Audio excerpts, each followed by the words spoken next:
Hello everyone, this is Neepa. We'll wait for 2 minutes for everyone to join.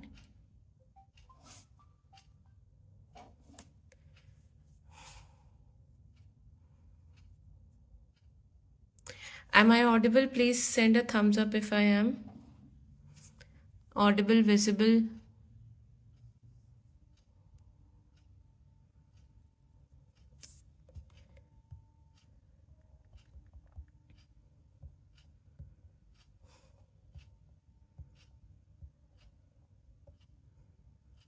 Yeah, so I think we should start. Am I audible? Yeah, okay. So we'll start. So I'm Neepa Manocha. I have secured rank 144 this time in UPSC CSE 2022. I have been allotted the Indian Police Services and the AGMAT cadre. So today we'll be dealing with how to go about your prelims preparation. As you know, the prelims is around the corner and there's a lot of anxiety that when I interact with my students, I see that they're anxious, particularly at this point of time, because I'll try to keep it bilingual. If everyone's okay with it, please send a thumbs up. Or if anyone wants to specifically have the entire session in English or Hindi. Good evening to all. Good evening. Okay. सो होता क्या है इस time पे कि ये वाला जो ऐसा टाइम है जनवरी फरवरी का, उस टाइम पे ना कुछ मन भी नहीं लगता, कुछ मोटिवेशन भी नहीं आती कि प्री देना है, उसके बाद क्या करना है. तो इस वजह से ये वाला टाइम थोड़ा सा ज़्यादा एनजाइटी वाला होता है.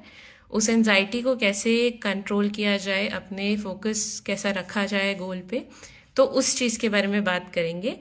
तो मैं अपना थोड़ा सा एक्सपीरियंस शेयर करना चाहूँगी प्रीलिम्स के रिगार्ड में. तो हुआ ये था कि जब मैंने पहला प्रीलिम्स दिया तो I was still engaged in my job. मैं कॉर्पोरेट जॉब कर रही थी.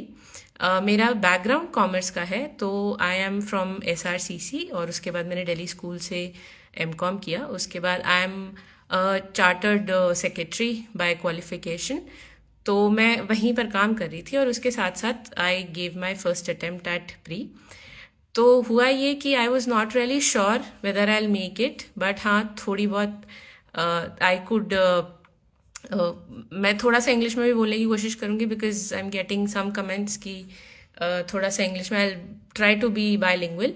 सो I was trying to study that time with my job, but then इतना ज़्यादा उस चीज़ पे फोकस नहीं हो पाया. इस वजह से first pre I couldn't clear, second one also I couldn't clear.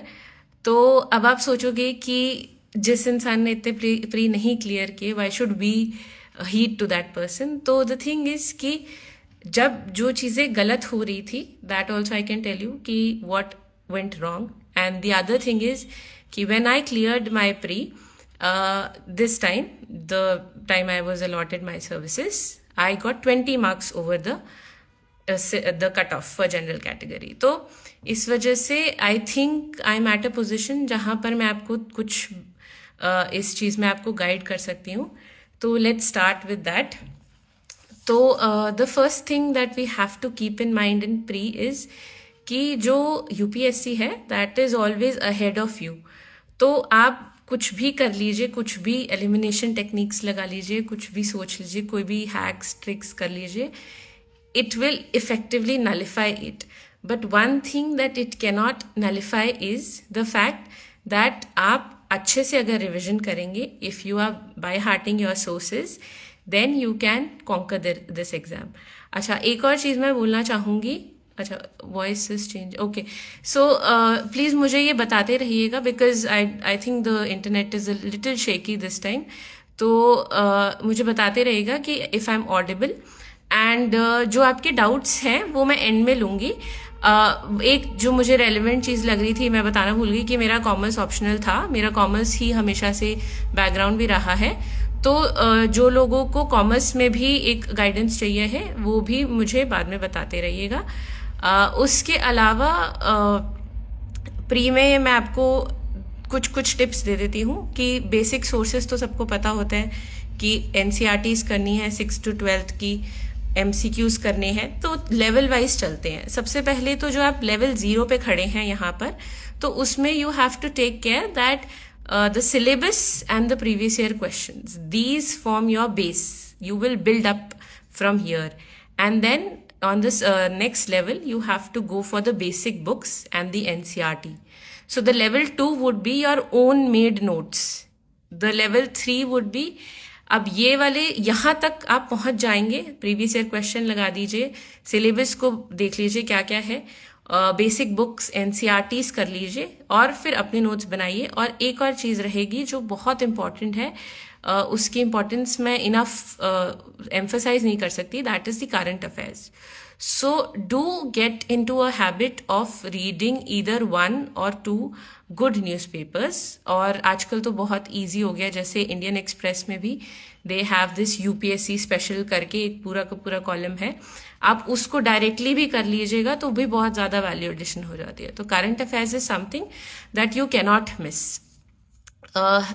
Having said that, अब आगे की जो आपके जो भी डाउट्स होंगे वो मैं लेती जाऊंगी साथ साथ, बट आपको कुछ कुछ मैं थोड़ा सा अपने जो नोट्स हैं उसका एक प्रोटोटाइप दिखाना चाहती हूँ कि कैसे आप नोट्स बना सकते हैं specifically for prelims. Although prelims के लिए I don't really suggest my students की वो नोट्स बनाए, बिकॉज बहुत सारा सिलेबस होता है एंड द थिंग इज़ कि कुछ ऐसा सर्टन नहीं है कि यहीं से पेपर आएगा. बट जो लो हैंगिंग फ्रूट्स हैं, जैसे कि लक्ष्मीकांत हो गई पॉलिटी के, उसको रिवाइज करने के लिए बार बार आप अपने रिविजन के लिए कुछ ऐसे नोट्स बना सकते हैं जो आपको एक तरह से इंटर रिलेशनशिप्स बताते रहें टॉपिक्स में. तो उससे क्या होगा कि आप बार बार जब आप रिवाइज करेंगे तो आप अपनी राइटिंग में भी, इंसान कभी कभार ऐसा होता है कि उसको कुछ याद रह जाता है, तो कई लोगों के साथ ऐसा होता है, तो you can make notes in that. Okay, so first the thing is that I'll be showing you some of the prototypes of the notes that I've made. So for example, this is one, if you can see.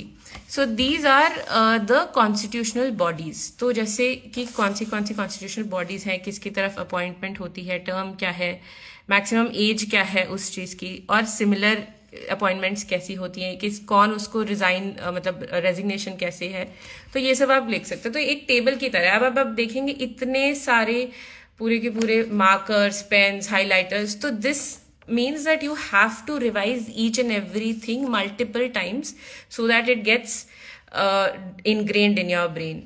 And also the other thing, this is for polity, the other thing is that जब भी आप notes बनाएंगे always ऐसा होता है कि हमारा दिमाग ना विजुअल्स ज़्यादा अच्छे से अब्जॉर्ब करता है. तो ऑलवेज जब ज्योग्राफी की बात की, हिस्ट्री की बात की, जैसे साइट्स आपने याद रखनी है, what are the palaeolithic, neolithic, mesolithic, chalcolithic sites. So उसके लिए आपने एक मैप बना लिया, साइट्स को मार्क कर दिया उसके अंदर, तो वो चीज़ आपकी प्री में बहुत हेल्प करेगी. इन्वायरमेंट के लिए, ज्योग्राफी के लिए जब भी आप ये रिविजन कर रहे हैं तो तब आप उस चीज़ को यूज़ कर सकते हैं. For example, this is one of the notes that I had made कि कौन से टाइगर रिजर्व्स हैं इंडिया में, उसके बारे में लिख दिया कि इसमें क्या क्या इंपॉर्टेंट है, मतलब कोई ऐसी स्पेसिफिक थिंग जो बहुत इंपॉर्टेंट है. अभी पीछे ही सिविल सर्विसेज आई गेस 2019 या 21 में कुछ ऐसा टाइगर रिजर्व से क्वेश्चन आया था, तो उससे सॉल्व हो गया था. So this is something that you can do. Also, there is, what I'm trying to say is that keep in mind two things. One is the fact that you have to have that essential curiosity for your paper. कि मुझे कुछ नहीं पता तो मुझे क्यों नहीं पता, and I want to look it up, I want to Google it, और या न्यूज़पेपर से पढ़ना है या उसके बारे में कुछ पढ़ना है. तो that is the essential curiosity you need to have for this paper. One, because you never know कि आपको नहीं पता कि यूपीएससी क्या पूछ ले. There is no defined syllabus for pre. तो प्री के लिए कुछ ऐसा डिफाइंड नहीं है, इसलिए you have to have that essential curiosity कि कुछ भी न्यूज़पेपर में आ रहा है तो मैं उसके ऊपर उस फॉलो अप रिसर्च करूँ, उसके बारे में पढ़ूँ, and then I get to no.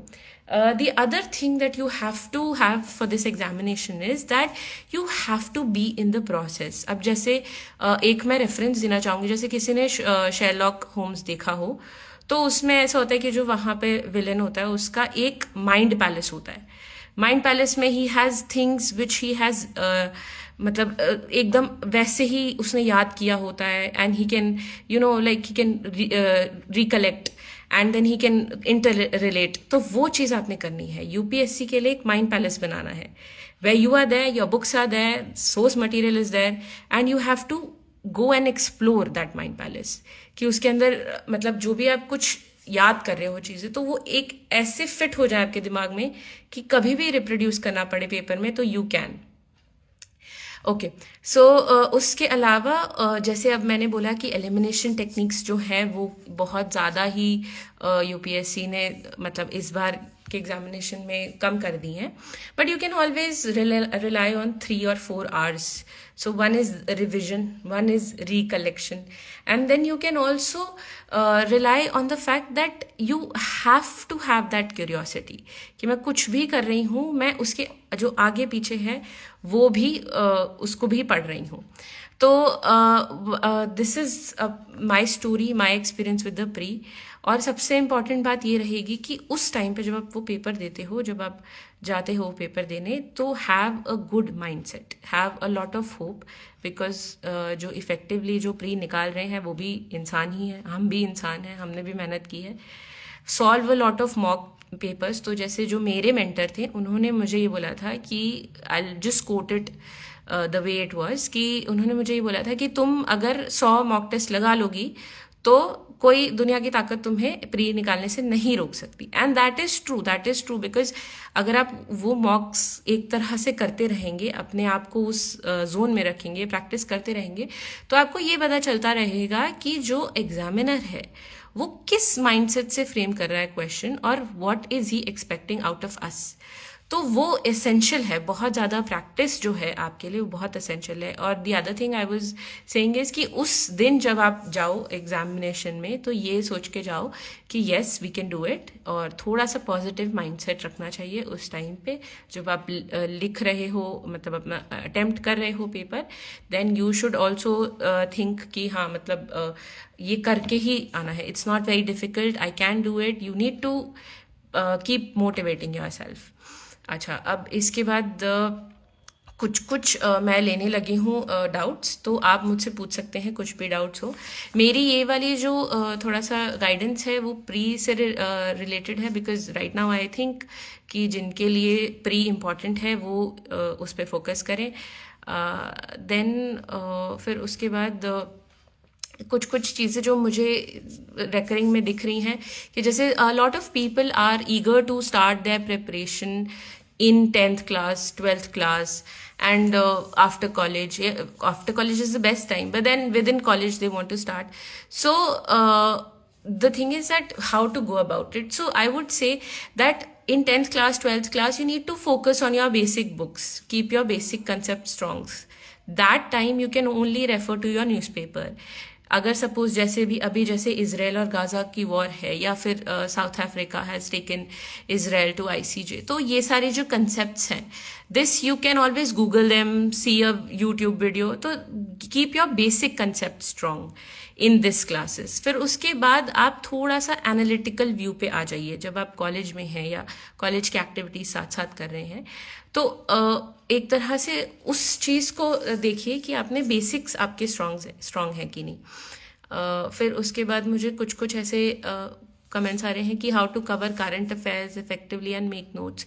तो देखिए, करंट अफेयर्स जो हैं वो आपको हर एक इंस्टीट्यूट प्रोवाइड करेगा, जैसे कि मतलब विजन है वो PT 365 देता है। उसके बाद आजकल बहुत सारे और इंस्टीट्यूट्स भी हैं, जैसे शून्य है, नेक्स्ट IS है, वाजीराम है, they give these current affairs, तो वो सब कर रहे हैं। But the thing is what you need to understand is कि अपने आप को इंफॉर्मेशन ओवरलोड से बचाइए। जो भी आप करंट अफेयर्स पढ़ रहे हैं उसका एक रेलिवेंस समझिए, रिलेट कीजिए उसको अपने जो टॉपिक्स है उस चीज़ से। एंड देन नोट्स मैंने आपको बता ही दिया कि अभी कैसे कैसे नोट्स बनाने हैं, कि हर चीज़ के नोट्स नहीं बनाने होते प्रीलिम्स में, बट जो चीज़ें आपको रिवाइज करने में हेल्प करेंगी, जो चीज़ आपको इफेक्टिवली रिवाइज करने में हेल्प करती हैं, उसी पे आप फोकस कीजिए। अब इसके बाद थोड़ा सा मुझे ये डाउट्स आ रहे हैं कि मोटिवेशन कैसे लाएं, और जो ये आजकल सोशल मीडिया और मोबाइल का वो है एडिक्शन, उसको कैसे रोकें।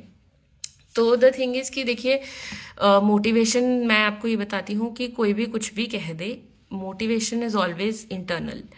अगर आपका जो गोल है वो आपके दिमाग में क्लियर है और आपको लगता है कि आप कर सकते हो, आपको अपने आप पे भरोसा है, तो आपको ये जो रोज़ रोज़ का मोटिवेशन है ये नहीं लेना पड़ेगा। एक रूटीन में रहिए, इंटरनल मोटिवेशन वहीं से आता है। और मैं हमेशा कहती हूँ कि ये जो यूपीएससी का एग्जामिनेशन है that is a marathon, it's not a sprint कि आप एक बार भाग के आपने कवर कर लिया। It takes a lot of time, it takes a lot of perseverance. तो इंटरनल मोटिवेशन के बिना आप नहीं कर पाओगे, एक्सटर्नल मोटिवेशन ख़त्म हो जाता है। अच्छा, इसके बाद remembering information of a newspaper, how to remember information of a newspaper.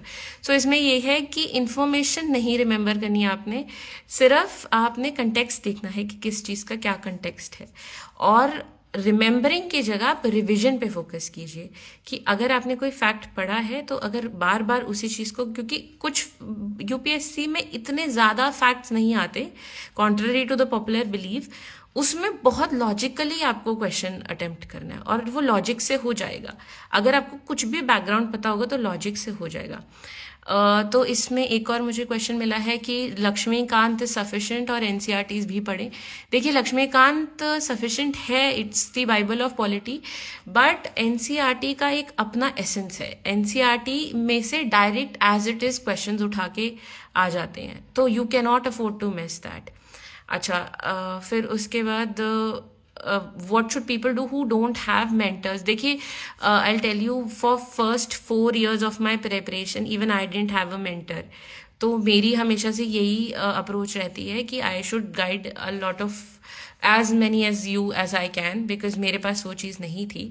But देखिए, आजकल मेंटर्स की मतलब थैंकफुली वी आर ब्लेस्ड कि मेंटर्स की आजकल कमी नहीं है।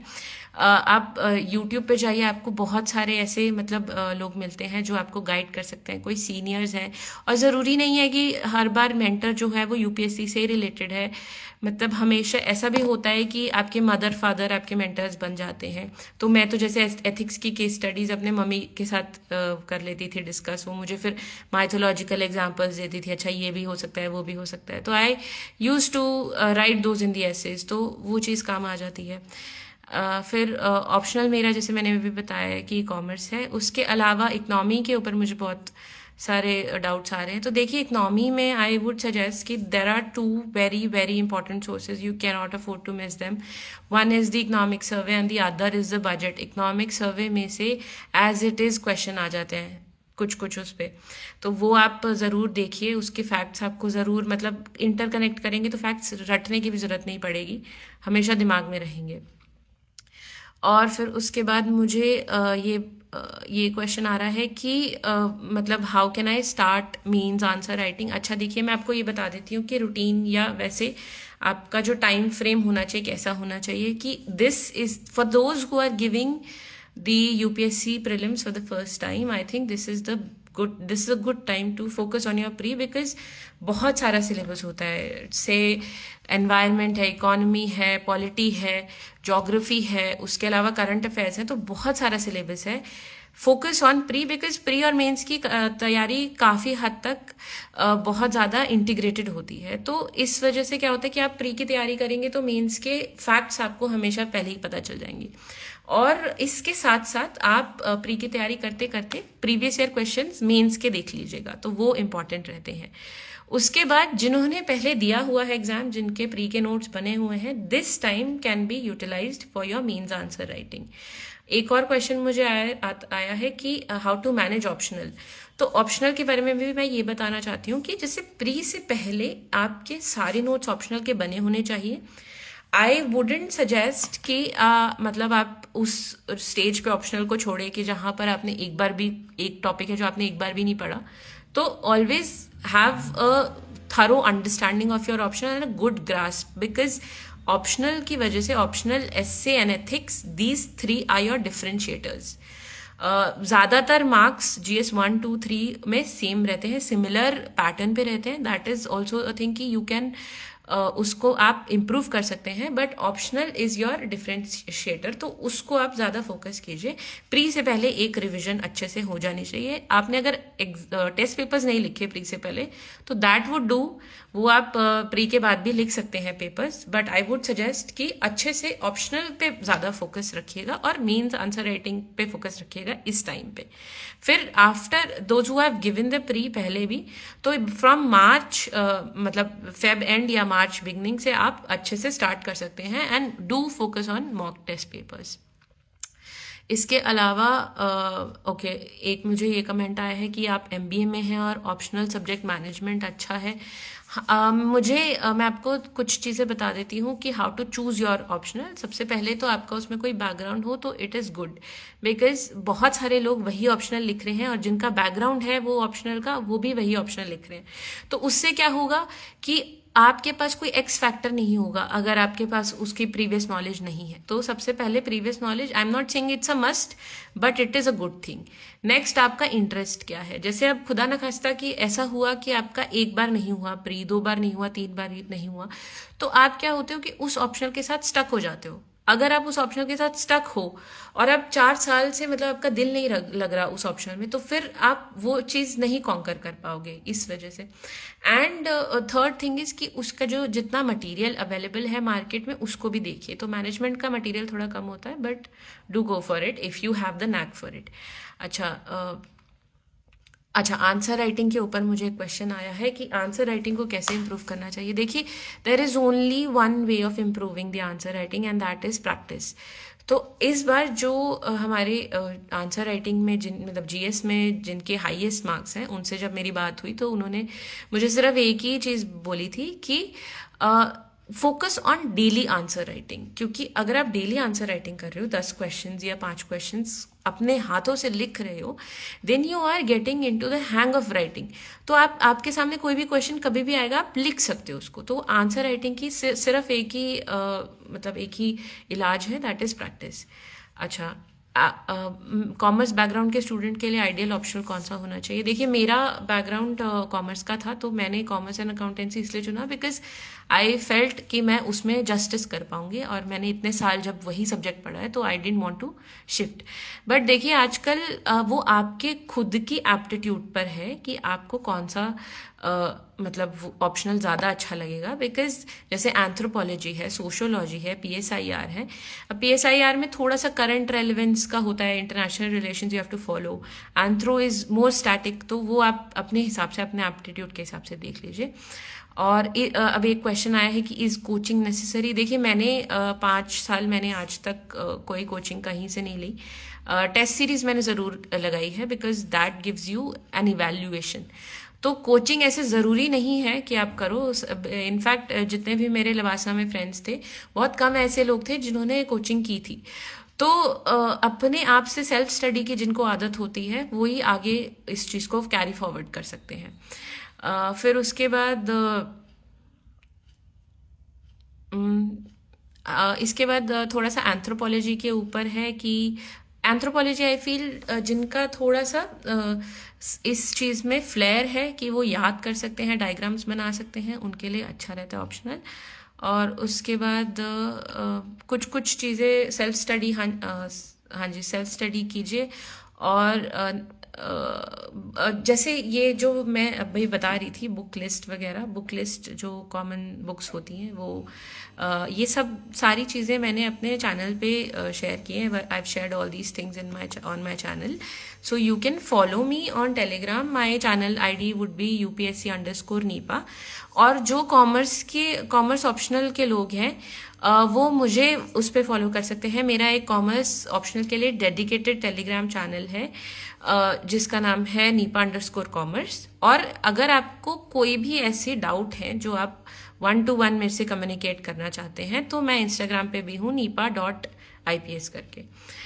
तो इसके अलावा मुझे कुछ ऑप्शनल, देखिए अब मैं सब थोड़ा ऑप्शनल के बारे में पूछ रहे हैं, तो ऑप्शनल का मैं आपको ये गाइड कर पाऊंगी कि कैसे लीजिए उसको। तो द थिंग इज़ कि आप उसके प्रीवियस ईयर पेपर एक बार देखिए, सिलेबस उसका देखिए। अगर आपको लगता है कि ये चीज़ आप कॉन्कर कर सकते हो तो आप उसको ज़रूर अपनाइए। और उसके अलावा लेट्स सी और कोई हाँ प्रीलिम्स और मेंस की कितना डिफरेंस होता है. तो द थिंग इज कि प्रीलिम्स और मेंस की प्रिपरेशन में इतना ज़्यादा कोई डिफरेंस होता नहीं है, इंटीग्रेटेड होती है. बट द थिंग इज कि प्रीलिम्स इज मोर लाइक कि you have the information, you have to recollect it, you have to relate it and then you have to mark the right answer.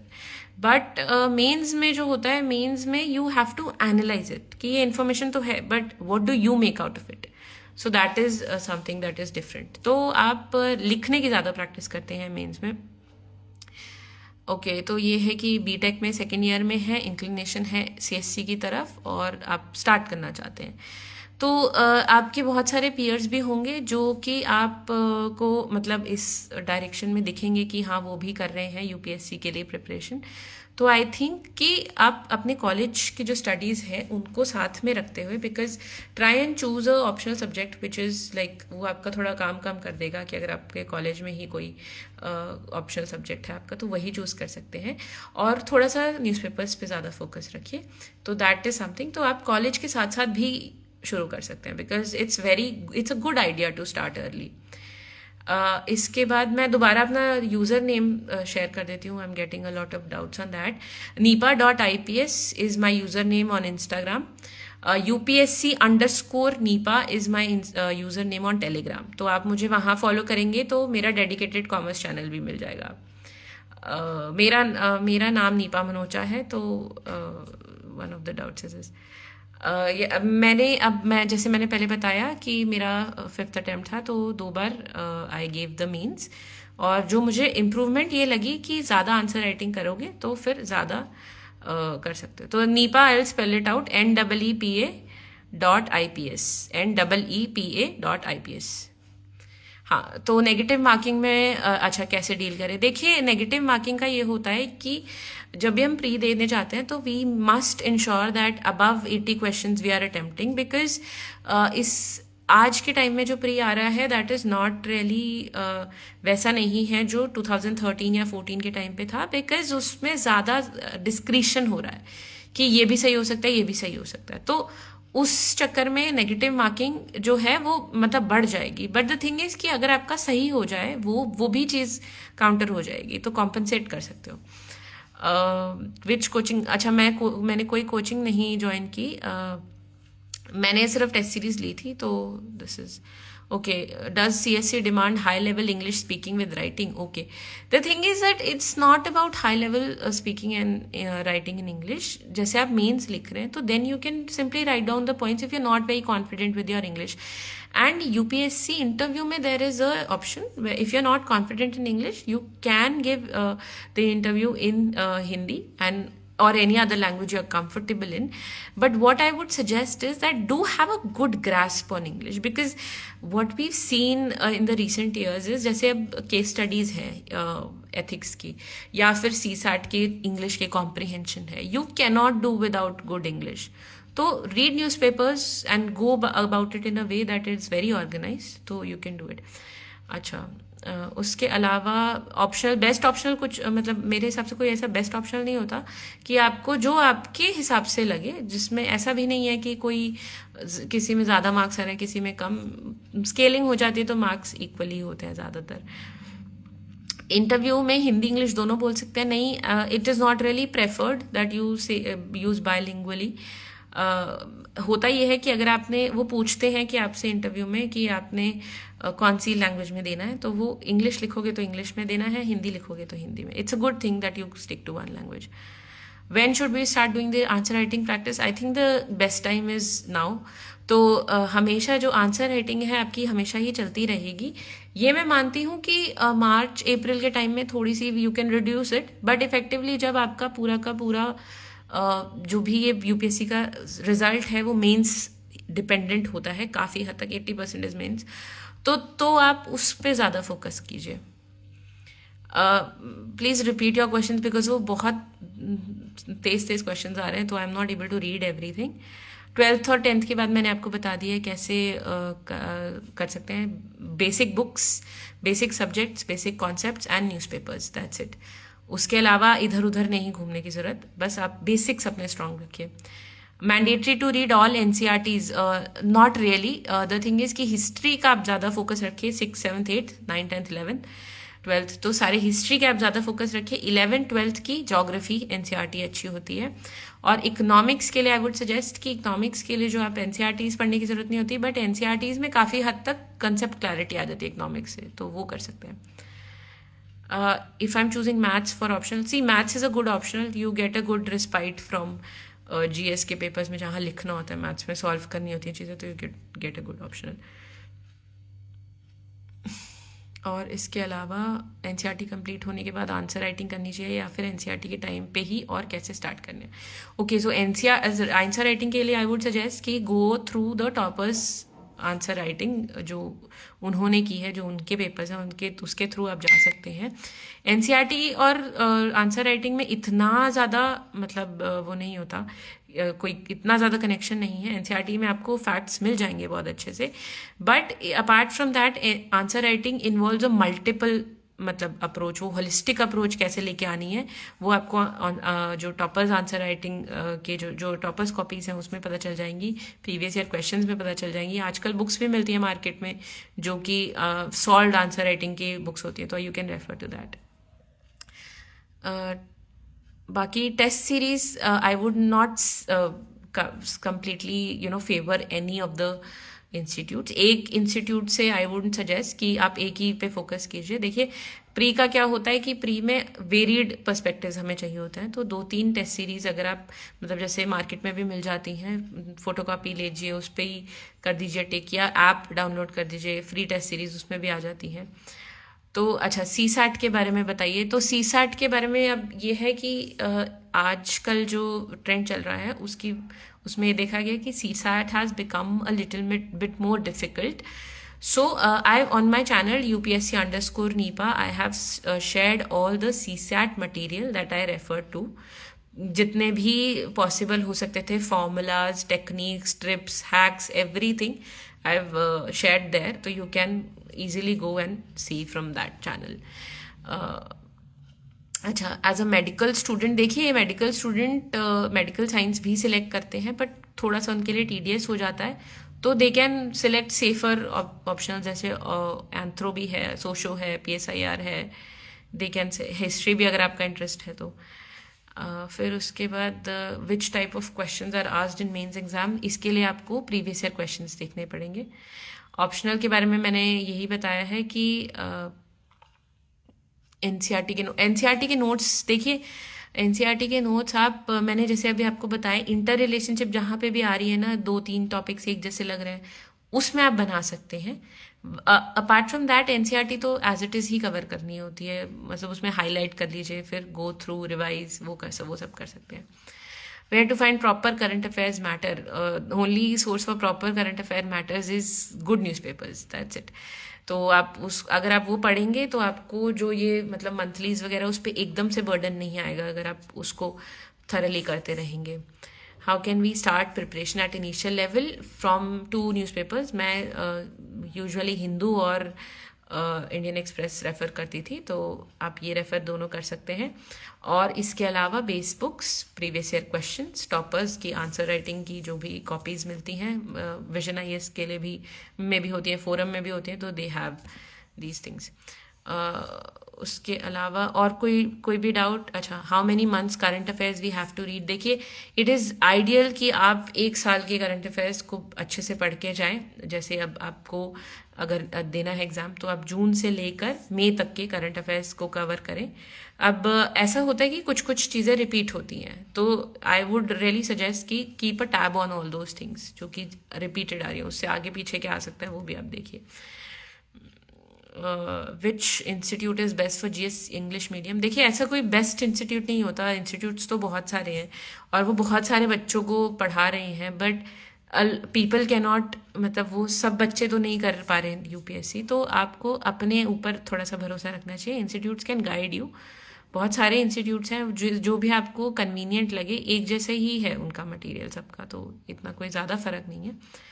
English speaking के लिए कैसे prepare करें, तो English speaking के लिए देखिए, वो जब इंटरव्यू के टाइम पे आई थिंक अगर यूपीएससी गाइड अलाउज तो I can take another session on interview और इंग्लिश स्पीकिंग के बारे में. But the best thing that you can do is talk to your peers in English और stand in front of a mirror, rehearse in English. That is something that you can do. तो उससे ठीक हो जाता है. Reading से भी काफ़ी इंग्लिश, मतलब बुक्स रीड कीजिए और ये सब न्यूज़पेपर्स रीड कीजिए. हिंदी बेटर है या इंग्लिश मीन्स के लिए, देखिए हिंदी और English it doesn't really depend on the language as long as your content is very strong. अच्छा कंटेंट रखिए तो दोनों दोनों ही अच्छी लैंग्वेजेस हैं. बट ये है कि हिंदी में थोड़ा सा कंटेंट ढूंढना मुश्किल होता है, इंग्लिश में बहुत सारे नोट्स मिल जाते हैं. बट आजकल तो हिंदी में भी मिल रहे हैं, तो कोई ऐसा. As a commerce graduate, shall we opt for commerce as optional? It is a good choice if you are opting for commerce as optional, because आपके पास वो एक बैकग्राउंड नॉलेज होगी. तो और वैसे थोड़ा कंपटीशन कम होता है कॉमर्स में, because limited number of people take commerce. तो आप अगर if you can do well you can get good marks. फिर उसके बाद मैथ्स और ये एग्रीकल्चर के और पॉलिटिकल साइंस के जो भी क्वेश्चन मुझे आ रहे हैं, इसमें यह है कि आप जो भी आप ऑप्शनल को लेना चाहें उसको पहले उसके प्रीवियस ईयर क्वेश्चंस देख लीजिए, मटेरियल देख लीजिए कि कैसा मतलब मटेरियल है, आप उसको कर पाएंगे, आपका उसमें इंटरेस्ट है, तो उस हिसाब से आप आगे बढ़िए. In main exam language paper is qualifying in nature, so which books to read for English and Hindi. अच्छा, अब इंग्लिश और हिंदी के लिए एक छोटी सी बुक आती है, आई गेस दृष्टि पब्लिकेशंस की होती है. तो वो उसमें जैसे पिछले साल के एसेज वगैरह वो सब दिए होते हैं, तो you can always refer to that. जो जो छोटी छोटी बुक्स होती है, तो मतलब छोटी बुक्स हैं, वो बहुत आसान है. क्वालिफाइंग पेपर के लिए इतना ज़्यादा टेंशन नहीं लेने की ज़रूरत. Am I in LBSNAA currently? No, I am not in LBSNAA. I just finished my foundation course. उसके बाद how to cover ethics paper. ठीक है, एथिक्स के लिए बारे में मुझे किसी ने पूछा नहीं, तो एथिक्स का मैं ये बता दूं कि सबसे इम्पॉर्टेंट एथिक्स में है न्यूज़पेपर रीडिंग. उसमें से केस स्टडीज़ फाइंड आउट करने की कोशिश कीजिए. सिलेबस को बाय हार्ट कीजिए. जैसे सिलेबस में कुछ कुछ टर्मिनोलॉजीज होती हैं, जैसे करेज हो गया, डेडिकेशन, इंटीग्रिटी, ऑनेस्टी, ये सारी जो टर्मिनोलॉजीज हैं उन चीज़ों को कनेक्ट करने की कोशिश कीजिए करंट अफेयर्स से. और फिर पहले आपने टर्मिनोलॉजीज कर ली, केस स्टडीज़ आपने देख ली, तो आप ये दो तरीके से आप उसको प्रिपेयर कर सकते हैं. एक तो केस स्टडीज़ को प्रिपेयर करने के लिए अलग तरीका होता है, जो आपका थ्योरी आता है उसके प्रिपेयर करने के अलग होता है. तो केस स्टडीज़ में से एसओपीज फाइंड आउट करने की कोशिश कीजिए कि अगर ये सिनेरियो था, कोई अगर डिजास्टर मैनेजमेंट वाला केस है, कुछ डिजास्टर आया, तो डीएम ने कैसे रिस्पॉन्ड किया. ये सारी चीज़ें आपको न्यूज़पेपर से मिल सकती हैं. वेबसाइट्स होती है इसकी, स्टैंडर्ड ऑपरेटिंग प्रोसीजर्स की, तो वो सर्च कीजिए और अपने आप को उस सिचुएशन में रख के देखिए कि अगर मैं एक डीएम हूँ कल को, या मैं एक आईपीएस ऑफिसर हूँ, तो how would I handle the situation. The next thing is कि जो उसके टर्मिनोलॉजीज और जो थ्योरी वाला पार्ट है, वो आप प्रीवियस ईयर क्वेश्चन देखिए, वहाँ से थीम्स रिपीट होते हैं, टॉपर्स आंसर जो देखिए, और फिर उसके बाद देखिए कि कैसे कैसे आप इसको करंट अफेयर्स से कनेक्ट कर सकते हैं. तो वहाँ ब्रेनस्टॉर्मिंग इंपॉर्टेंट है. साइंस एंड टेक्नोलॉजी के बारे में. अच्छा, साइंस एंड टेक्नोलॉजी का ऐसा होता है कि काफ़ी चीज़ें मतलब अलग अलग आती हैं साइंस एंड टेक्नोलॉजी में, कुछ ज़्यादा डिफाइंड नहीं है, बट उसका जो वेटेज है वो प्री में बढ़ गया है.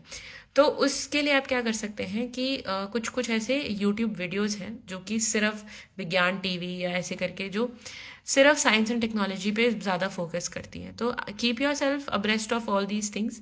एंड उसके अलावा साइंस रिपोर्टर करके एक मैगजीन आती है, उसके अलावा हिंदू में भी साइंस का एक पेज आता है संडे को, तो आप वो भी देख सकते हैं. मैगजीन्स कितने इम्पॉर्टेंट है. अच्छा, मैगजीन्स में ये है कि देखिए, अगर आप PT 365 और ये जो फोरम IS वगैरह की मैगजीन्स आती हैं उसकी बात कर रहे हैं, तो अगर आप फोकस अपना न्यूज़पेपर्स पे ही रखेंगे तो you won't be necessarily needing that. एक बार रिविजन उसमें से ऊपर ऊपर से देख लिया तो वो इतनी ज़्यादा इंपॉर्टेंट नहीं है, बट अपना करंट अफेयर स्ट्रॉन्ग रखिए रिगार्डलेस. अच्छा, मास्टर्स डिग्री इंपॉर्टेंट है कि नहीं. देखिए, मास्टर्स का कोई एज सच रिक्वायरमेंट नहीं है यूपीएससी में. जो वहाँ टेक्निकली रिक्वायरमेंट्स जो दी गई हैं वो सिर्फ ग्रेजुएशन तक दी गई है. Which type of questions are asked in interview. देखिए इंटरव्यू का मैं एक अलग से सेशन ले लूँगी, बट अभी तो this is your, if your people are preparing for your pre and mains you should focus on that, तो उसके लिए मैं अलग से एक बार ले लूँगी। अच्छा, I have not completed my ethics syllabus, should I focus more on pre और एथिक्स। तो देखिए अगर आप प्री दोबारा दे रहे हैं, एक बार आप दे चुके हैं, तो आप फोकस कीजिए अपने एथिक्स पे, बट अगर आपने प्री एक बार भी नहीं दिया है तो सिलेबस बहुत ज़्यादा है, प्री पे ही फोकस कीजिए। और साथ साथ एथिक्स मतलब जो जैसे मैंने बताया करंट अफेयर से कनेक्ट करके वो सब करते रहिए। न्यूज़पेपर के नोट्स बनाने चाहिए। न्यूज़पेपर के नोट्स देखिए ऐसा नहीं होता कि न्यूज़पेपर के नोट्स बने, होता ये है कि एक टॉपिक के नोट्स बनते हैं, तो कि कोई कंटेंट ले लिया उसका कुछ ले लिया, मतलब जैसे अब गाज़ा और इसराइल की वॉर है तो इंडिया पे क्या इम्पैक्ट पड़ रहा है उसके नोट्स बना लिए, ठीक है। आईसीजी के अंदर गया है साउथ अफ्रीका, तो वो पास होगा नहीं होगा, उससे क्या इम्पैक्ट पड़ेगा, उसके नोट्स बना लिए। तो ऐसे न्यूज़पेपर के नोट्स नहीं बनते, बट जो मैटर आता है वो न्यूज़पेपर में से आता है, टॉपिक वाइज नोट्स बनते हैं। Any tips for pre, how to tackle what exactly to revise. देखिए ऐसा होता है कि जैसे मैं मॉक्स जब लगाती थी तो उसी में से रिविजन करती थी। अब उसमें मैंने एक हाईलाइटर ले लिया और उसी में हाईलाइट करती गई कि ये इंपॉर्टेंट है, ये इंपॉर्टेंट है, तो दैट कैन बी डन। तो दैट मतलब उससे क्या होता है कि जल्दी जल्दी आप रिवाइज कर पाते हैं। What did you study, eco honors or BCom honors? I was a BCom honors graduate, after which I did my MCom. फिर उसके बाद option, which optional subject is best for scoring more marks. देखिए ऐसा कोई इतना optional कोई subject नहीं होता कि जो बेस्ट हो जाता है, बट जो जनरली ट्रेंड देखा गया है उसमें यह है कि anthro is one good optional, maths is one good optional जिसमें आप स्कोरिंग कर सकते हैं अच्छे से। प्रीलिम्स पास हो जाने की टिप्स तो ये तो मैंने आंसर कर दिया है। इसके अलावा कोई आपका जो भी कोई भी ऐसे डाउट्स हों, अच्छा कहाँ से स्टार्ट कीजिए। देखिए एक मुझे डाउट आया कि मैं प्रीलिम्स की तैयारी स्टार्ट करना चाह रहा हूँ बट नहीं समझ आ रहा कहाँ से स्टार्ट कीजिए। तो देखिए जब भी ऐसा होता है कि जब भी हम स्टार्ट करने लगते हैं हमें लगता है अच्छा ये जो पिछला वाला जो है जो वो निकल गया उसका अब क्या करें, तो वो सब नहीं सोचना। आज से if you are starting right now, think of right now and then think of tomorrow, don't go back in to yesterday. So do that.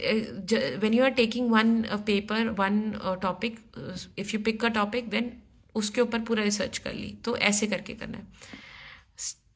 फिर उसके बाद बेस्ट कोचिंग मैंने जैसे अभी बताया, कोई ऐसे बेस्ट कोचिंग। अच्छा, इकोनॉमिक्स में मृणाल सर के नोट्स, मृणाल सर के नोट्स अच्छे हैं, बट ये कोशिश करिए कि नोट्स पे, इकोनॉमिक्स में ना नोट्स इतने इंपॉर्टेंट नहीं होते जितना इंपॉर्टेंट आपके कंसेप्ट होते हैं। अगर आप उन नोट्स से अपने कंसेप्ट बिल्ड कर रहे हैं तो वेल एंड गुड, तब then you can go for it. Current affairs के लिए सजेस्ट कीजिए। करंट अफेयर्स के लिए जैसे विजन की भी मैगजीन आती है, फोरम की भी आती है, but I would really suggest कि आप जैसे इंडियन एक्सप्रेस है उसमें एक एक्सप्लेन्ड करके आता है, हिंदू में एक्सप्लेन्ड करके आता है, ये सारी चीज़ों पे ज़्यादा फोकस कीजिए क्योंकि जो क्वेश्चन बन रहे हैं वो यहीं से बन रहे हैं, वो मैगजीन्स में से नहीं बन रहे। सेल्फ स्टडी में होता है। अच्छा हाँ, सेल्फ स्टडी में हाँ you can very easily do IPS or IAS with self-study, but the thing is that you have to constantly keep yourself in check through discipline and constantly evaluate yourself. So, अच्छा, relevance of YouTube videos in motivation. अच्छा, यही मैंने कहा जैसे external motivation से ज़्यादा internal motivation में रखिए अपने आप को, ठीक है। और इसके अलावा जो मैं ये बोलना चाहूँगी कि जो ये बाकी आर्ट्स सब्जेक्ट हैं या जो ऐसे आप डरते हैं कि आर्ट्स के सब्जेक्ट हैं तो CSAT कैसे होगा या ये सारी चीज़ें कैसे होंगी, तो देखिए UPSC एक बहुत लेवलर है कि वो फर्स्ट जो इंसान पहली बार दे रहा है प्री उसके लिए भी उतना ही हार्ड है। मैं अगर दोबारा देने जाऊँगी प्री तो मेरे लिए भी उतना ही हार्ड रहेगा। उसका रीज़न ये है कि UPSC एक लेवलर होता है, तो वो मतलब एक अटेम्प्ट आपका वो इंडिविजुअल होता है। Don't get bog down by your previous attempts, सारे अटेम्प्ट्स इंडिविजुअल हैं आपके लिए। तो इस वजह से मैं ये कहना चाहूँगी कि जो भी ये डर रहे हैं फेलियर से कि हम नहीं कर पाएंगे, या फिर जो ये सोच रहे हैं कि मेरा बैकग्राउंड ऐसा है, एकेडमिक बैकग्राउंड इतना अच्छा नहीं है तो मैं नहीं कर पाऊंगा, तो प्लीज़ वो मत दिमाग में रखिए, बिकॉज एक जनरलिस्ट अप्रोच लेके आपने चलना है। आगे जाके जब आप IAS बनेंगे तो आप बहुत सारी पॉलिसीज़ बनाएंगे जो कि एक जनरलिस्ट अप्रोच से बनती हैं, तो पेपर भी उसी के अकॉर्डिंगली सेट हुआ है। फिर उसके बाद ऑनलाइन कौन से चैनल ज्वाइन करें? अच्छा, ऑनलाइन के लिए आई वुड सजेस्ट कि एक तो सनसेट टीवी है, that gives you a good idea of what the things are going on. फिर उसके बाद एक द प्रिंट करके है चैनल, उसमें अच्छी डिबेट्स मिलती हैं। एक वैंटेज का है, Firstpost Vantage by Palki Sharma, उसमें आपको इंटरनेशनल रिलेशंस के बारे में काफ़ी कुछ मिलता है। तो ये सारे यूट्यूब चैनल्स आप ज्वाइन कर सकते हैं। और कौन सा कोर्स, ऑनलाइन कोर्स, देखिए ऑनलाइन तो जैसे जो भी आप, अगर आपको लगता है कि आप कोचिंग के साथ मैनेज कर सकते हैं, आपको गाइडेंस की ज़रूरत है, तो फिर कहीं से भी कोई भी कोचिंग सारा एक ही काम करती है। इफ़ेक्टिवली आपको खुद करने होते हैं काम। तो हाँ, can I start my preparation from college year? Yes you can. It is a good idea to always stay ahead in life and start preparation. जब आपको पता ही आपको करना है तो start as early as you can. उसके बाद graduation have any effect in UPSC interview? Not really, but interview में जो आपसे क्वेश्चंस पूछे जाएंगे वो आपके ग्रेजुएशन सब्जेक्ट पे ही होंगे। तो अगर सपोज आप इलेक्ट्रिकल इंजीनियर हैं और आप बेसिकली इलेक्ट्रिसिटी के बारे में कुछ डिफाइन नहीं कर पा रहे, तो फिर that has an effect. But जैसे अब मेरा कॉमर्स का सब्जेक्ट था, तो अगर मुझसे ये पूछ रहे हैं कि how is the business environment in India, I should have an answer to that. So that is one thing कि ग्रेजुएशन उसमें करेगी। फिर उसके बाद रिविजन स्ट्रैटेजी, जैसे मैंने आपको बताया है कि जो भी आप लिखें करें उसको बार बार रिवाइज करने की कोशिश करें। जैसे मैं कोई बुक पढ़ रही हूँ, I have to close the book and then I have to recollect कि क्या क्या मैंने पढ़ा है इसमें। तो वो चीज़ आप कर सकते हैं रिविजन में। ऑफलाइन और online which one is better? For ये आप पे की खुद की परसेप्शन पे है। जैसे अब मुझे थोड़ा ट्रैवलिंग करने में वो लगता था कि कहीं जाने के लिए मुझे टाइम वेस्ट लगता था, तो I use to take online. But ये है कि आप खुद का डिसिप्लिन अगर रखें तो ऑनलाइन अच्छा होता है। अगर आपको लगता है नहीं, बाहर जाके पीयर इंटरेक्शन से आपको ज़्यादा नॉलेज मिलेगा और आप लोगों से ज़्यादा बात करके नॉलेज मिलेगा, या वहाँ जाके आप ज़्यादा अवेयर रहेंगे, तो आप ऑफलाइन कर सकते हैं। फिर उसके बाद आपने कैसे प्रिपेयर किया? ओके, शुरुआत में तो यही था कि जब हम शुरुआत में प्रिपेयर करना चालू करते हैं, तो ऐसा होता है कि हम बहुत सारे सोर्सेज करना शुरू कर देते हैं कि ये भी कर लें, ये भी कर लें, ये भी कर लें। बट द थिंग इज़ कि थोड़ा सा अपने सोर्सेज को लिमिटेड रखें, रिविजन्स को बार बार करें, दैट वुड हेल्प। और उसके बाद recommend some good books to read which will help with UPSC. देखिए अब जो बेसिक बुक्स हैं लक्ष्मीकांत और ये सब, उसके अलावा तो अगर टाइम मिले आपको तो do read for economics. I would suggest, अभी नई एक बुक आई है Breaking the Mould by Raghuram Rajan, बहुत अच्छी बुक है। उसमें अच्छे से एक्सप्लेन किया गया है कि इंडिया की क्या इकोनॉमिक प्रॉब्लम है, उसको कैसे सॉल्व किया जा सकता है। इसके अलावा for international relations I would suggest एक द इंडिया वे है डॉक्टर एस जयशंकर की, you can also go for that. और उसके अलावा तो मतलब बहुत कोर बुक्स हैं कि मतलब इकोनॉमिक्स के बारे में पता चल जाएगा, आईआर के बारे में पता चल जाएगा, पॉलिटी के बारे में पता चल जाएगा, और ऐसे करके मतलब। बट द थिंग इज़ कि UPSC we don't in UPSC we don't have that much freedom कि हम इतनी सारी बुक्स पढ़ सकें। तो restrict your self towards the course material also. फिर which newspaper is the best? तो I wouldn't say any newspaper is the best, but जो रिक्वायरमेंट है एग्ज़ाम की उसके हिसाब से आई वुड से कि हिंदू और इंडियन एक्सप्रेस, दोनों में से आपको जो अच्छा लगे आप पढ़ सकते हैं।